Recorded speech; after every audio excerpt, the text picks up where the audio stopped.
ಹರೇ ಕೃಷ್ಣ.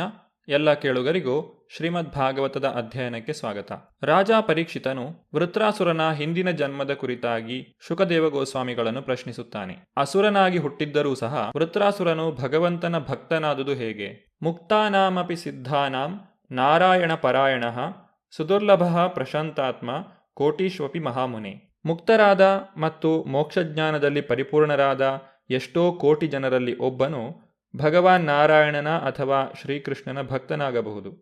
ಪೂರ್ಣವಾಗಿ ಶಾಂತಾತ್ಮರಾದ ಅಂತಹ ಭಕ್ತರು ಅತ್ಯಂತ ದುರ್ಲಭರು. ರಾಜ ಪರೀಕ್ಷಿತನ ಈ ಪ್ರಶ್ನೆಗೆ ಶುಕದೇವ ಗೋಸ್ವಾಮಿಗಳು ಉತ್ತರಿಸುತ್ತಾರೆ. ವೃತ್ರಾಸುರನು ತನ್ನ ಹಿಂದಿನ ಜನ್ಮದಲ್ಲಿ ಚಿತ್ರಕೇತು ಎಂಬಂತಹ ರಾಜನಾಗಿದ್ದನು. ಚಿತ್ರಕೇತುವಿಗೆ ಮಕ್ಕಳಿರಲಿಲ್ಲ. ಅಂಗಿರಾ ಮಹರ್ಷಿಗಳ ಅನುಗ್ರಹದಿಂದ ಆತನಿಗೆ ಬಹಳ ಸಮಯದ ನಂತರ ಒಂದು ಗಂಡು ಮಗುವು ಜನಿಸುತ್ತದೆ. ರಾಜನ ಮೊದಲನೆಯ ಪತ್ನಿಯಾದ ಕೃತದ್ಯುತಿಯು ಒಂದು ಗಂಡು ಮಗುವಿಗೆ ಜನ್ಮವಿತ್ತಳು. ಚಿತ್ರಕೇತು ರಾಜನು ತನ್ನ ಮಗನನ್ನು ಬಹಳ ಎಚ್ಚರಿಕೆಯಿಂದ ಲಾಲನೆ ಮಾಡುತ್ತಿದ್ದ ಹಾಗೆಲ್ಲ ರಾಣಿ ಕೃತದ್ಯುತಿಯಲ್ಲಿ ಅವನ ಅನುರಾಗವು ಅಧಿಕವಾಯಿತು. ಆದರೆ ನಿಧಾನವಾಗಿ ಮಕ್ಕಳಿಲ್ಲದ ಇತರ ಪತ್ನಿಯರ ಬಗ್ಗೆ ಅನುರಾಗವು ಕಡಿಮೆಯಾಯಿತು. ಇತರ ರಾಣಿಯರು ತಾವು ಮಕ್ಕಳಿಲ್ಲವಾದ್ದರಿಂದ ಅತ್ಯಂತ ಅಸಂತುಷ್ಟರಾಗಿದ್ದರು. ಅವರ ಬಗ್ಗೆ ರಾಜನ ಅಲಕ್ಷ್ಯದಿಂದಾಗಿ ಅವರು ಹೊಟ್ಟೆಕಿಚ್ಚಿನಿಂದ ತಮ್ಮನ್ನು ತಾವೇ ಹಳಿದುಕೊಂಡರು ಮತ್ತು ದುಃಖಿಸಿದರು.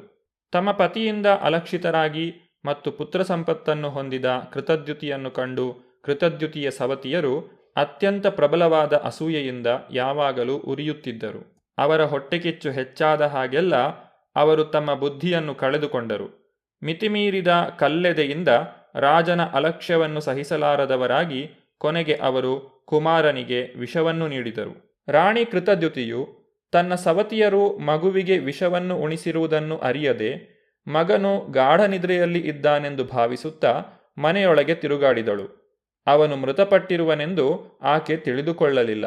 ರಾಣಿ ಕೃತದ್ಯುತಿಯು ದಾಸಿಗೆ, ನನ್ನ ಪ್ರಿಯ ಸಖಿಯೇ, ನನ್ನ ಮಗನನ್ನು ದಯಮಾಡಿ ಇಲ್ಲಿಗೆ ಕರೆದುಕೊಂಡು ಬಾ ಎಂದು ಆಜ್ಞೆ ಮಾಡಿದಳು. ಆ ದಾಸಿಯು ಮಲಗಿದ್ದ ಮಗುವಿನ ಹತ್ತಿರಕ್ಕೆ ಹೋದಾಗ ಆ ಮಗುವಿನ ಕಣ್ಣುಗಳು ಮೇಲ್ಗಡೆಗೆ ತಿರುಗಿದ್ದುದನ್ನು ಕಂಡಳು.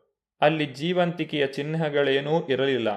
ಅವನ ಎಲ್ಲ ಇಂದ್ರಿಯಗಳು ನಿಷ್ಕ್ರಿಯವಾಗಿದ್ದವು ಮತ್ತು ಮಗು ಸತ್ತಿದೆಯೆಂದು ಆಕೆ ತಿಳಿಯಬಲ್ಲವಳಾಗಿದ್ದಳು.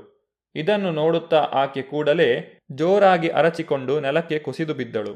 ಮಹಾ ಉದ್ವೇಗದಿಂದ ಆ ದಾಸಿಯು ಎರಡೂ ಕೈಗಳಲ್ಲಿ ತನ್ನ ಎದೆಗೆ ಬಡಿದುಕೊಂಡಳು ಮತ್ತು ದುಃಖದಿಂದ ಕೂಡಿದ ಮಾತುಗಳಿಂದ ಗೋಳಾಡಿದಳು. ಅವಳ ಉಚ್ಚ ಸ್ವರವನ್ನು ಕೇಳಿ ರಾಣಿಯು ಕೂಡಲೇ ಅಲ್ಲಿಗೆ ಬಂದಳು.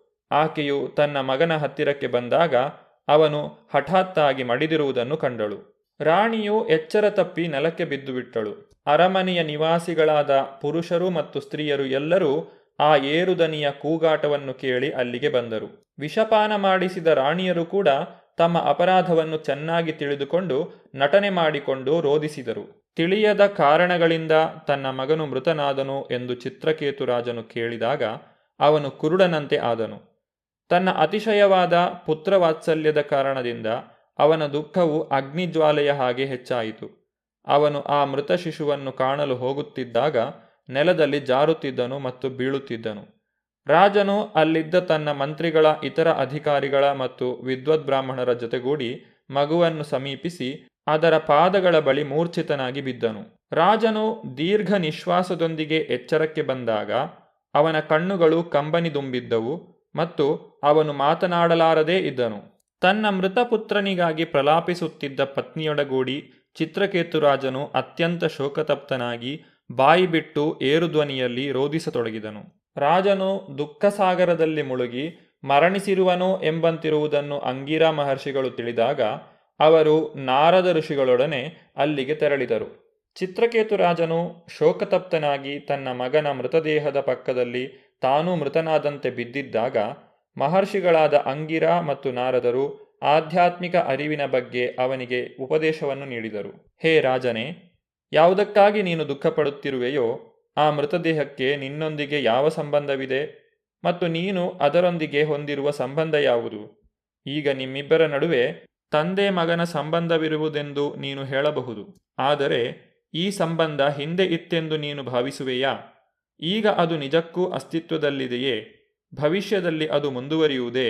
ಅಲೆಗಳ ರಭಸಕ್ಕೆ ಒಳಗಾಗಿ ಮರಳಿನ ಕಣಗಳು ಕೆಲವೊಮ್ಮೆ ಒಟ್ಟುಗೂಡುವಂತೆ ಹಾಗೂ ಕೆಲವೊಮ್ಮೆ ಬೇರ್ಪಡುವಂತೆ ಭೌತಿಕ ದೇಹಗಳನ್ನು ಧರಿಸಿದ ಜೀವಿಗಳು ಕಾಲದ ಪ್ರಭಾವಕ್ಕೆ ಒಳಗಾಗಿ ಕೆಲವೊಮ್ಮೆ ಒಟ್ಟುಗೂಡುತ್ತಾರೆ ಮತ್ತು ಕೆಲವೊಮ್ಮೆ ಬೇರ್ಪಡುತ್ತಾರೆ. ಇಡೀ ಬ್ರಹ್ಮಾಂಡದಲ್ಲಿ ಚಲನೆಯಲ್ಲಿರುವ ಮತ್ತು ನಿಶ್ಚಲವಾದ ಎಲ್ಲ ವಸ್ತುಗಳು ತಾತ್ಕಾಲಿಕವಾದ ಸನ್ನಿವೇಶದಲ್ಲಿವೆ. ನಾವು ಹುಟ್ಟುವ ಮೊದಲು ಈ ಸನ್ನಿವೇಶ ಇರಲಿಲ್ಲ, ನಮ್ಮ ಸಾವಿನ ಬಳಿಕ ಇರುವುದೂ ಇಲ್ಲ. ಆದ್ದರಿಂದ ನಮ್ಮ ಈಗಿನ ಸನ್ನಿವೇಶ ಸುಳ್ಳಲ್ಲವಾದರೂ ತಾತ್ಕಾಲಿಕ. ಹೀಗೆ ನಾರದ ಮತ್ತು ಅಂಗಿರ ಋಷಿಗಳ ಉಪದೇಶದಿಂದ ಜ್ಞಾನೋದಯವನ್ನು ಹೊಂದಿ ಚಿತ್ರಕೇತು ಮಹಾರಾಜನು ತಿಳಿವಿನಿಂದಾಗಿ ಭರವಸೆ ಪಡೆದನು. ದುಃಖದಿಂದ ಸುಕ್ಕುಗಟ್ಟಿದ ತನ್ನ ಮುಖವನ್ನು ಕೈಯಿಂದ ಒರೆಸಿಕೊಳ್ಳುತ್ತಾ ರಾಜನು ಮಾತನಾಡತೊಡಗಿದನು. ನೀವಿಬ್ಬರೂ ನಿಮ್ಮ ನಿಜರೂಪವನ್ನು ಮರೆಮಾಚಲು ಮುಕ್ತರಾದ ಅವಧೂತರಂತೆ ವೇಷ ಧರಿಸಿ ಇಲ್ಲಿಗೆ ಬಂದಿದ್ದೀರಿ. ಆದರೆ ಜ್ಞಾನದಲ್ಲಿ ನೀವು ಮಿಕ್ಕೆಲ್ಲ ಮಾನವರಿಗಿಂತಲೂ ಉನ್ನತರೆಂಬುದನ್ನು ನಾನು ಕಾಣುತ್ತಿದ್ದೇನೆ. ಪ್ರತಿಯೊಂದನ್ನು ಅದರ ಸ್ವಸ್ವರೂಪದಲ್ಲಿ ನೀವು ತಿಳಿದಿದ್ದೀರಿ. ಆದ್ದರಿಂದ ನೀವು ಶ್ರೇಷ್ಠರಲ್ಲಿ ಶ್ರೇಷ್ಠರು. ಇಂದ್ರಿಯಗಳನ್ನು ತಣಿಸುವುದರಲ್ಲೇ ನಿರತರಾದ ನಮ್ಮಂತಹ ಐಹಿಕ ಜನರ ಕಲ್ಯಾಣಕ್ಕಾಗಿ ಮತ್ತು ಅಜ್ಞಾನ ಪರಿಹಾರಕ್ಕಾಗಿ ಈ ವೈಷ್ಣವರು ಭೂಮಂಡಲದ ಮೇಲೆ ತಮ್ಮ ಇಚ್ಛಾನುಸಾರವಾಗಿ ಸಂಚರಿಸುತ್ತಾರೆ. ನೀವು ಶ್ರೇಷ್ಠ ವ್ಯಕ್ತಿಗಳಾದ್ದರಿಂದ ನನಗೆ ನಿಜವಾದ ಜ್ಞಾನವನ್ನು ನೀಡಬಲ್ಲಿರಿ. ಆದ್ದರಿಂದ ನನ್ನನ್ನು ರಕ್ಷಿಸಲು ದಯವಿಟ್ಟು ಜ್ಞಾನದೀವಿಗೆಯನ್ನು ಬೆಳಗಿಸಿ. ಆಗ ಅಂಗಿರ ಋಷಿಗಳು ರಾಜನಿಗೆ ಉತ್ತರಿಸಿದರು. ನನ್ನ ಪ್ರಿಯ ರಾಜನೇ, ನೀನು ಒಬ್ಬ ಮಗನಿಗಾಗಿ ಆಸೆಪಟ್ಟಾಗ ನಾನು ನಿನ್ನ ಬಳಿಗೆ ಬಂದಿದ್ದೆ. ನಿಜಕ್ಕೂ ನಿನಗೆ ಈ ಮಗನನ್ನು ನೀಡಿದ ಆ ಅಂಗಿರ ಋಷಿಯೇ ನಾನು. ಇನ್ನು ಇವರಾದರೋ ಬ್ರಹ್ಮನ ಸಾಕ್ಷಾತ್ ಪುತ್ರರಾದ ನಾರದ ಮಹರ್ಷಿಗಳು. ನೀನು ದೇವೋತ್ತಮ ಪರಮಪುರುಷನ ಉತ್ಕೃಷ್ಟ ಭಕ್ತನಾಗಿರುವೆ.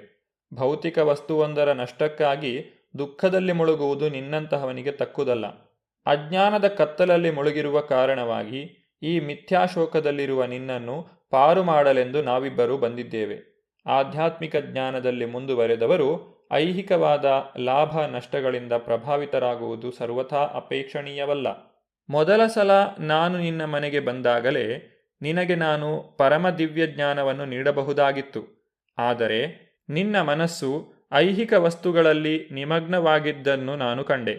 ಆದ್ದರಿಂದ ನಿನಗೆ ಒಬ್ಬ ಮಗನನ್ನು ಮಾತ್ರ ನೀಡಿದೆ.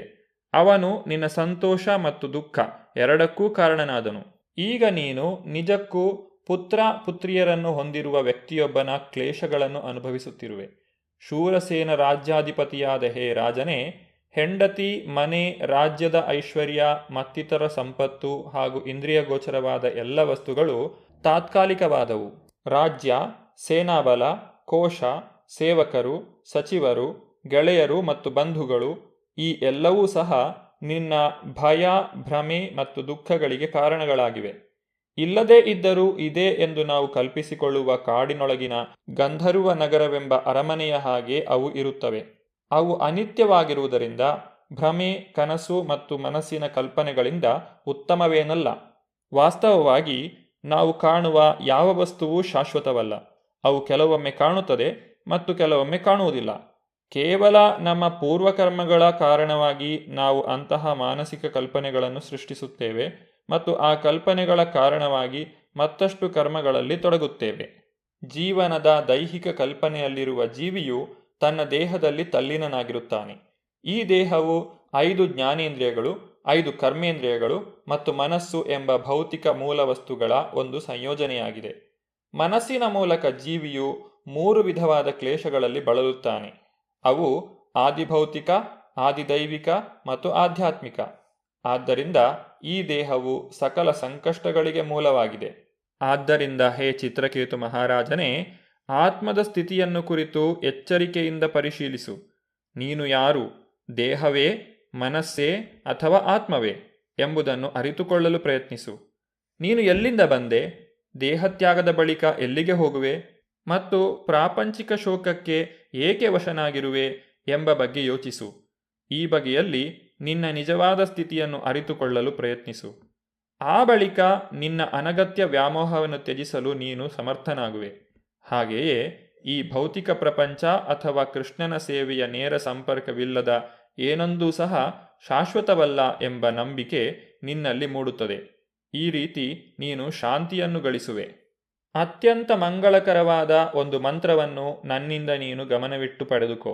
ಅದನ್ನು ಪಡೆದ ಮೇಲೆ 7 ರಾತ್ರಿಗಳೊಳಗೆ ನೀನು ಭಗವಂತನನ್ನು ಸಾಕ್ಷಾತ್ತಾಗಿ ಕಾಣಲು ಶಕ್ತನಾಗುವೆ. ಅಂಗಿರ ಮಹರ್ಷಿ ಮತ್ತು ನಾರದ ಮಹರ್ಷಿಗಳ ಬೋಧನೆಯ ಉಳಿದ ಭಾಗವನ್ನು ನಾವು ಮುಂದಿನ ಸಂಚಿಕೆಯಲ್ಲಿ ನೋಡೋಣ. ಧನ್ಯವಾದಗಳು. ಹರೇ ಕೃಷ್ಣ.